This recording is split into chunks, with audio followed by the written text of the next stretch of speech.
Dry tonight with clear spells, lowest temperatures of -1 to +3 degrees. And now you're up to date on News Talk. Off the ball. This is News Talk. Okay, well look, as I said before news, I never thought I'd be saying this on the air, but it's happening. Finally, Nathan Murphy and I are going to get to do an engagement interview. Kevin Kilban is our guest. We're going to nail this. Holly and Phil, move on over. Lorraine, move on over. It's our time now, Nathan. Whatever about Ireland Holly AM. and Phil, don't diss Lorraine. Lorraine's good people. Lorraine's already had her time with Kevin and Brianne. Now it's our time. Now it's our time. Simon Delaney, watch your back. Now's your chance. Friday night, 6 o'clock show. No, I've always seen you as the Ireland. Foley, finally. Revenge will be mine. He's And we Mr. can Mark bring JP in as producer to really rub it in. He's Mr. Mark Hagley's eventual replacement in Ireland AM. Fingers crossed. We have Keith Wood and Matt Williams on Wednesday Night Rugby, and then Paddy Agnew. Paddy Agnew has been covering Italian football since 1985. Back in the good old days when you could go into the dressing room and, stroll up to Diego Maradona and go, how are things? What's going on? What do you think? So it should be an enjoyable hour between 9 and 10 with Paddy Agnew. If you have any questions about Italian football from 1985 onwards, get them in. 53106 as ever, the text number, @OffTheBall on Twitter. Richie McCormack alongside Nathan Murphy. Hey Joe, that was one of the great striking things about the Diego Maradona documentary during his time at Napoli, is the amount of reporters just in the dressing room asking him questions. Just going, what do you think of this? What do you think of that? And It's very Crow Park in the 80s and 90s, wasn't it? Absolutely it was, yeah. Crow Park was right up to my first All-Ireland that I covered, I think, was 06. And I was in the dressing room afterwards. Yeah. And you could walk around and interview actually 07, because it was Kilkenny. And you could interview whoever the hell you wanted. Oh. That may have been the last year. I'm not putting two and two together here, but... Yeah. What did you do, damn it? What did you do? Well, listen, I have some very nice Kilkenny jerseys. Not on the video, but, you know. So we'll talk to Paddy between 9 and 10. He's in the studio. He's live. Get any questions in, memories in. Did we get a definitive answer from last night about our anthems? Was there widespread agreement that... Wales. It was neck and neck between Wales and France, then a bit of a gap to the next batch. I think everybody agreed Flower of Scotland, though, was a very worthy anthem and a very good anthem, not a dirge. Okay. And then some combination of R2 and God Save the Queen, bottom three. The great thing about the Six Nations is you can do a very simple ranking on anything. So in OTBAM, they were ranking who are the most annoying rugby supporters. And who were? Who came out on top? There seemed to be a feeling that Irish rugby supporters were particularly annoying. Because of the whole drink thing. Is it the bandwagon thing? Possibly a little bit of that. But I think we're probably a bit harsh on ourselves. I was saying outside that if you look at the comments on YouTube, which is something if you're, I wouldn't. if you're in a bad place in your life, I really wouldn't do. Yeah, I agree with that. If you look at the comments on YouTube under Owen Sheehan's videos from Japan. Is Owen doing them for Six Nations? You said in the promo last week he was. This Saturday, yes. Okay. This Saturday he's going to be out and about. There was talk of Searsons after the game that Owen will be there. Be nice to him. Excellent. Like, you can have had a few drinks and be funny and do funny stuff. Like, don't ruin his equipment and punch him or anything like that. Would be really Pour beer cool. in the equipment. Exactly. Pour beer on on him. Owen. Well, Wow. but all the comments are Irish people going, oh my God, these people are idiots. Yeah. They're shaming our country. Typical rugby. And all the comments from people outside of Ireland are, oh my God, these are the funniest people in the world. This is why we love the Irish. Always a party in Ireland. So, yeah. I think one of the lads said they ranked South Africa as number one, so maybe it was worldwide. It's a hell of a call. South Africa number one. I think there's been some beef there on YouTube with the South African fans and OTBAM Oh, yeah. over the whole, Yeah. issue. Yeah. Yeah. So, let's move on because Kevin Kilban is upcoming 7:30. We'll be talking to... who do you think he's talking to after us? 6 o'clock show. Yeah. 6 o'clock show. The This one morning. show. The one show. Oh, no, it's an ITV production, It's an so ITV they thing. can't acknowledge the love of ITV So personality. BBC will not even refer to it. I'd be surprised. What's the staple ITV showbiz This show? morning. This morning. Morning, yeah. Okay. They don't have an evening Sorry, one, they'll be really. on This Morning tomorrow. They'll be on This Morning tomorrow morning. If they haven't been already, this morning worked fast. Maybe we've just done the definitive interview now, and there's no point. Well, look, the aim, listeners, is simple here. This is like your Martin Bashir Diana moment. This will irk lots of you that we're even doing this, but obviously we are. It's Kev. But secondly, the aim Quite is nice. that Nathan and I will be on some kind of screen grab picture on a Daily Mail showbiz story. And I'll be checking the app routinely for the next 5 hours. If we don't make Daily Mail showbiz section, even in a screen grab, even if it says Kev Coban talking to two strange-looking Irishmen, They are going then I'll to be disappointed. annihilate you in those comment sections. More than happy. Just want to make it. It'll be like Kevin Kilbane was on a podcast. Whatever. Whatever. Off the boil. Whatever. I'm a bit concerned though, because obviously the YouTube comments is a deep dark hole that Let's you don't disable want to go them. down. Let's disable them. But the Daily Mail is on a yeah. whole other scale. That's a Such cesspit. a cesspit. Yeah. It's incredible. Speaking of Holly, alongside Phil, Don't go from cesspit to Holly. she gets destroyed in the comments. What? Non-stop. Horrific. Outrageous. No, like really horrific stuff. How often are you on that site? I would check the Daily Mail showbiz section routinely. Why? Like It's good crack. 10 times a day? No. Every No. day? It'd be like a end of the working day treat on the couch. Avoid Twitter, that kind of thing. Then the Riverdance VHS. Straight on afterwards. Absolutely. Well, having watched Holly up close and personal in action as a presenter, Yeah. very good at her job. She is, yeah. Not in, like, Very warm. He's not very warm. Schofield obviously a bit more professional. She would get critiques on the comment section, like, oh, crocodile tears from Holly, looking for attention again. All this kind of just not having her. You've really done deep dive here. Well, I don't read the articles. I look at the pictures and then I read the comments.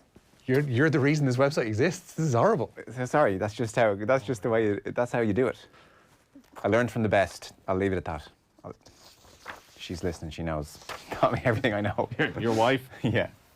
So now we're moving into territory I don't want to get into. Riverdance VHS, fine. Mention the wife, not fine. Not fine at all. No. Let's start with Niall Quinn. He was talking today. This was the launch of the League of Ireland season. Yeah, But it obviously the Basketball Ireland statement yesterday was put to Niall Quinn. Yeah, it was hanging over him. Niall Quinn has offered to meet with Basketball Ireland Secretary General Bernard O'Byrne. Irish basketball's governing body, as you may remember, yesterday criticised the financial rescue package given to the FAI, accusing the government of double standards when struggling financially in 2008. Basketball Ireland were fined and denied sports grants for a number of years. Speaking at that launch of the new SSE Electricity League season, the new interim deputy CEO of the FAI spoke to Will O'Callaghan and says he wants to see an end to competition between sporting bodies in the country. My first reaction was my two nieces played for Ireland. I used to love coming back to Tallaght to watch them play. I like basketball. I played it once and got sent off in a schools match, so that was the end of it for me. I reached 6 fouls in 5 minutes and the Christian brother didn't speak to me for about 2 years. So that's my basketball experience. But in truth to you, I believe it's not a contest. And I believe basketball, ourselves, all the other sports that are doing great things in this country should come together and have a lobby to get even more funding. I absolutely believe basketball should get more money. And I know they got treated very harshly way back when the Troika were in town. You know, it was a different landscape then. You know, the country was on its knees when all that happened. But I would be the first one to support anything they would put in place to drive for more funding. I would do it for all sports. There is no more, and as far as I'm concerned, as I'm the association, there's no more us and them. I believe all our sports should have a forum. We should get together. We should power home the ability and the value of all sports in this country and get a better deal from government all round. So, you know, if Bernard wanted to come and see how we did things, or if somebody else is doing stuff, that we could all share our knowledge and come at the political leaders who are talking a great game at the moment, and we were fortunate to get support in this time. But at the same time, there's far more to be understood about sport and to be gained by government support. And if Basketball Ireland get a big increase in funding, they'll get a pat on the back from me. Well done, you deserve it.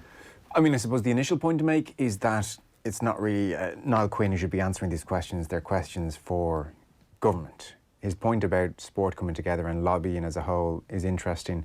I would recommend you read Kieran Shannon's piece in The Examiner today if you haven't. It's really well worth checking out, because certainly yesterday I was of the opinion that, well, look, they had to save football, and, you know, I'm sure basketball got a bad deal, but like football's a bigger sport and all that kind of stuff. And then you read actually what basketball has been through, and even currently what basketball is going through. Like, you have underage players who are involved with, say, the national team for a year, and the parents were tallying up how much they've had to spend in terms of travel, in terms of, for training camps. There are like 6 or 7 staying over at one player's house, in Dublin. They're all coming up and they're sleeping on floors and sleeping on couches, and that extends right through to senior level. And actually, and the funding hasn't been fully replaced from what it was in 2008. And actually, you read that piece, and it changed my mind, where I looked at it and I thought, well, actually, this isn't just a case of, well, football has more people playing, it has to be looked after. Basketball Ireland, I don't know about other sports, I'm sure it's true there as well, but they definitely have a case, like a real case, that they have been sort of screwed over here, and I can see how it's galling to look at the FAI. Well, I think a lot of what you're saying that Basketball Ireland are going through, an awful lot of the minority sports, to use that term, go through the exact same. That, like, the funding, the little bit of funding they have goes through trying to cover this wide expanse of grassroots and a little bit then for that elite level. That if you're on a national under 14 squad or 16 squad or 18 squad, you're having to rough it. Yeah. You're having to raise your own funds. But the point with the Basketball Ireland thing is that, yes, all of these minority sports have funding issues and clearly aren't funded well enough. Basketball Ireland had funding taken away from them and never restored. And that's what is most irksome to them, and deservedly so. Yeah, it's a really good piece. Kieran Shannon obviously knows his basketball, knows people in the sport, so he's obviously done the work and got a feel for where is that sport now, and it's not been treated lobbying well. that Niall Quinn was talking about, putting together a lobbying group, but what's the Federation of Irish Sports? Can that not be that lobby group? Yeah, I suppose in principle it is. I don't know how much they're lobbying, but you would think if everyone got together and looked for more money, they would have a certain voice. I should tell you, by the way, before I forget, we have 2 tickets to give away for Ireland-Wales. If you want to go along to the game and then swing by and talk to Owen Sheehan afterwards, then it's all with thanks to Vodafone. To be in with the chance of winning, just identify our mystery voice who says, oh, God. we can't, okay, I didn't. Who says he's not surprised by Kevin Kilban's engagement to Brianne Delcourt. No, I was pleased by it, but I was, I'm just delighted he's done really well and he's given him some confidence. That's right. Is it Delcourt or Delcourt? I'd go with Delcourt. No. Canada, French Canadian, all that. Delcourt, yeah, that's a good point. I don't think we need to hear that one more time, it was good. Text your name and answer if you know who that was to 53106 for 30 cents. We'll announce the winner later on in the show. All with thanks to Vodafone, Team Bus, everyone in. There was only one story today. I mean, even the mystery voice can't get away from it. Now, what I presume was a quick piece of business for the IRFU. Absolutely. James Ryan says he wants to continue to challenge for trophies, having committed his future to Leinster. The second row has signed a new 3-year IRFU contract, which will keep him with the province until the summer of 2023. IRFU High Performance Director David Nucifora says Ryan's grown into a leadership role with the national team. Tonight, a 5th round meeting with Norwich awaits either Tottenham or Southampton. They meet at White Hart Lane in the last of this week's 4th round replays. Troy Parrott is on the Spurs bench tonight, along with recent signing Jedson Fernandez. Spurs line out Hugo Lloris in goal, a back four of Serge Aurier, Toby Alderweireld, Jan Vertonghen and Yafet Tanganga. Eric Dyer and Harry Winks anchor the midfield, with Tanguy and Ndombele joining them. Ryan Sessegnon and Lucas Moura offer support to Heung-min Son. For Southampton, Shane Long is up front alongside Danny Ings. Angus Gunn's in goal for them, a back four of James Ward-Prowse, Jack Stevens, Jan Bednarek and Ryan Bertrand. Pierre-Emile Huijberg and Oriol Romeu are in midfield, with Sofiane Boufal and Nathan Redmond either side of them. Ings and Long are up front, with Michael Obafemi on the Saints bench. Kick-off is at 7:45. Wales have added 2 uncapped players to their squad for Saturday's Six Nations clash with Ireland at the Aviva. Ospreys hooker Dewi Lake and Dragons back row Tane Basham join Wayne Pivac's side ahead of the trip to Dublin. Lake could provide backup for Elliot Dee, who's been struggling with a rib injury. Wales legend Jonathan Davies joined this morning's OTB AM and spoke of his side's evolution under Pivac and attack coach Stephen Jones. You've seen a tinkering of Stephen Jones's approach. They're playing a little bit wider with Tiplick and Ken Owens out there as well.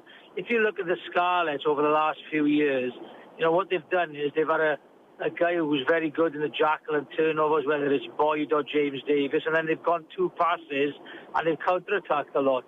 So, I'm sure that they'll attack more from set piece with Stephen Jones. They'll try and approach. Definitely in the counter-attack, they're looking to counter-attack a little bit more, with Johnny McNichol back there and Josh Adams. So they are, he's not going to reinvent the wheel. He's going to keep the same kind of systems as they did under Warren Gatland, but hopefully add a little bit more of the Pivac style of play, which, he's trying to play a little bit more rugby. So fingers crossed. They'll try and attack Ireland if they get a good, set piece and quick ball. That is OTBAM, our sports breakfast show. It's on every weekday morning. You'll find it on offtheball.com, YouTube, Twitter, Facebook, and Off the Ball Radio. And you can start your day with Off the Ball. You can see our social channels for full broadcast details. Keith Wood, Matt Williams on the way after 8 o'clock. Brian O'Driscoll in studio tomorrow, and the lads obviously busy on OTBAM with lots of good stuff as well. So you are well and surely covered. And actually, I'll talk to the lads after 8 about, well, there's two sort of interesting things.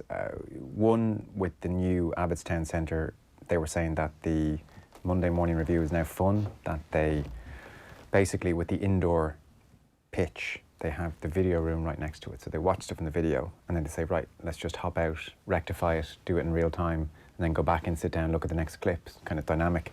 But the comment that caught my eye was from Ian Henderson, who in effect, I don't want to misquote him, I don't have the exact quotes here, but I'll read them out in full after 8. He was basically saying there's a more relaxed environment now, that like in the old regime, if you were looking for clarity on your detail, as he called it, you were almost afraid to ask in case it exposed the fact that you didn't know your detail. Whereas now it's a far more open atmosphere and you can say, I'm not too sure, I don't know. Open dialogue, I think is what he called it yesterday, that people can go back and forth. There's little cells of players working with each other and kind of working things out. Yeah. I mean, I'm sure he's been honest and that's his experience, but geez, a lot of Joe Schmidt revisionism going on, isn't there? Yeah. Like, this is very much feeding into, well, the nation aren't happy and want to know what's going on and want somebody to blame, and Joe Schmidt isn't really in a position to defend himself. Yeah. One of the things we have sort of learned is nothing has changed from the start of Joe Schmidt to the end of Joe Schmidt. So was this a problem for the first 3 or 4 years, but you somehow battled through to win Grand Slams, to win Six Nations, and then all of a sudden, which I think is what happened, all of a sudden he was there a little bit too long, everybody was worn out, and maybe certain voices couldn't stand up and couldn't speak to Joe Schmidt in the way you would want your leadership group to, when they were recognising them and say, actually, we need to change something, people are worn out, that Joe Schmidt had so much power, that conversation couldn't happen. But there's definitely a lot of revisionism, and also, like, the Monday review is more enjoyable. Yeah. They've had one. It's such honeymoon period stuff. Let's see how the Monday review is next Monday if things don't go well against Wales. Yeah, no, exactly. Meanwhile, the under-20s? Yeah, Ireland under-20 head coach Noel McNamara has made 2 changes to his side for Friday night's meeting with their Welsh counterparts. Ulster's Ben Moxham replaces the injured Ethan McElroy on the wing, while Marcus Hannon of Leinster comes in for Charlie Ward at loosehead. Ward drops to the bench for that game. The chief executive of the organising committee for the Tokyo Olympics say they're extremely worried about the impact coronavirus could have upon the Games. Toshiro Muto hopes it will be eradicated as quickly as possible. A number of qualification events ahead of this summer's event have already been impacted by the virus, while the Shanghai Sports Federation has increased doubt around April's Chinese F1 Grand Prix by recommending all sports events be cancelled until the coronavirus epidemic is over. The latest figures from the Chinese Health Commission reported that close to 25,000 people had been infected, resulting in nearly 500 deaths. 15 sports events have either been cancelled or postponed there so far. I didn't even think of the Olympics, actually. Yeah. Geez, watch the golfers queue up to bail on this one. Dundalk. Yeah, they've agreed to sign midfielder Stefan Kolovic from Serbian side Proletar Novi Sad. The 25-year-old was previously a member of the Atletico Madrid youth side. Speaking at today's league launch in Abbottstown, Vinnie Perth feels he's adding the right kind of player to his Dundalk squad. When you look at our signings like Darragh Leahy, Greg Sloggett, Will Patching and Cammy Smith, the 4 of them come in and youthful players but of a really good level and looking to kick on in their careers, and they drive the Gartlands, the Boyles, the Massey, Shields, and it either drives them onto a new level or we replace them. And we've seen that with people like Daniel Cleary in the last 12 months. Has become a real star for us, and he's become a sort of leader as such.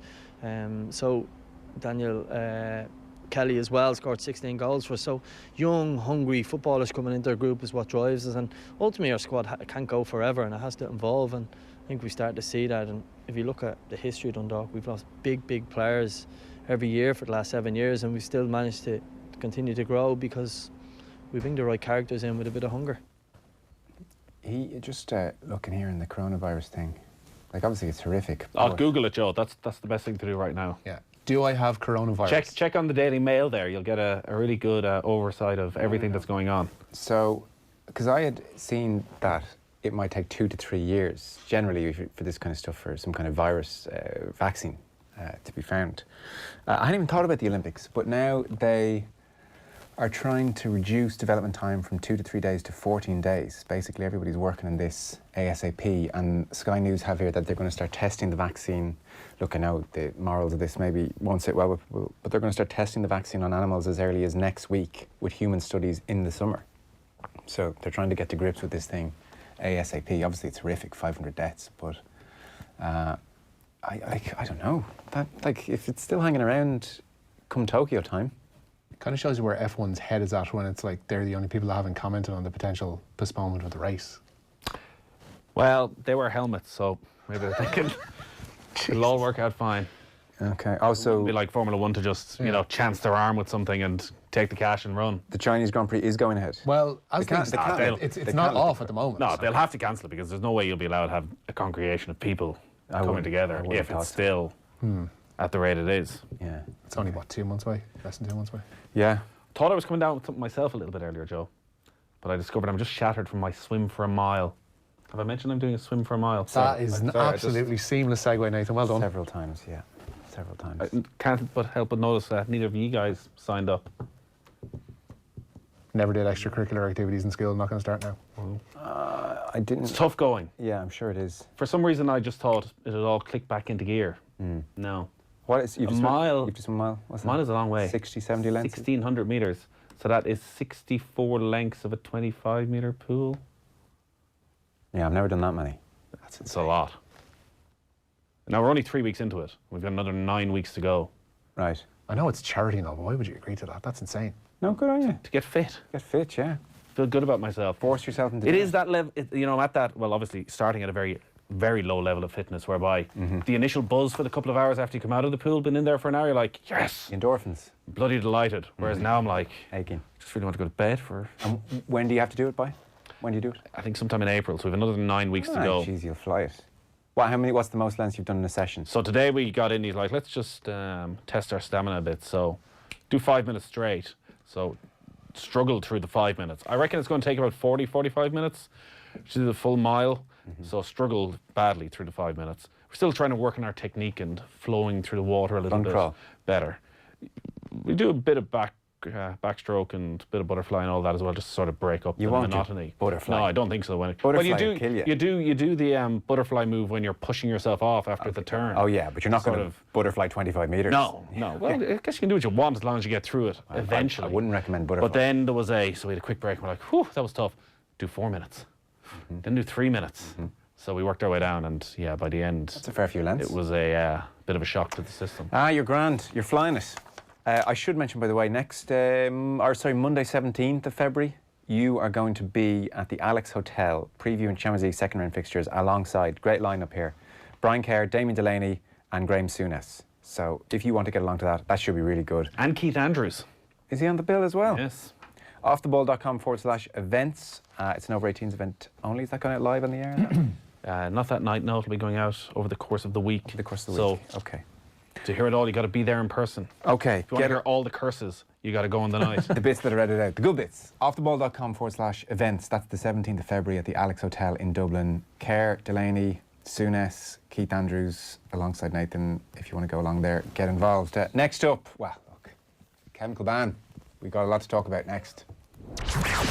This is OTB Sports Radio. Brian O'Driscoll will join us live in studio this Thursday from 3 o'clock. He'll be looking back at the laboured victory over Scotland in the Six Nations opener and what can we expect from Saturday's game against Wales. That's Brian O'Driscoll this Thursday live in studio from 3. Hear it first on OTB Sports Radio. Live 24/7 on the Go Loud app. Off the ball on News Talk. Have a great evening with itsforwomen.ie. Don't live your life on hold. Get a quote now at itsforwomen.ie and see why we're trusted by over 130,000 women in Ireland. Are you fed up with diets that only give you short-term results? Do you want to lose weight and keep it off for good? Is it time for a different approach to losing weight? Motivation Weight Management Clinic's scientific approach will help you to change your whole relationship with food so you can lose weight and maintain it for life. See motivation.ie to book your private one-to-one consultation. Motivation. It's not just what you eat, it's why. When it comes to truly awesome entertainment, we're not playing around. Now, when you switch to Virgin Media, you can pick up superfast broadband and TV with Virgin Media Sport. All for just €55 a month for an incredible 12 months and €89 a month after that. The sale that leaves nothing behind, now on. See virginmedia.ie. T's and C's apply. See virginmedia.ie. New customers only. 12-month contract. Offer ends February 28th, 2020. It gave you your first taste of freedom. It took you on your first road trip. It was your first love. It was your first Opel Corsa. The German car that was a big part of your life. And it still is. It's time to fall in love all over again with the brand new Opel Corsa. With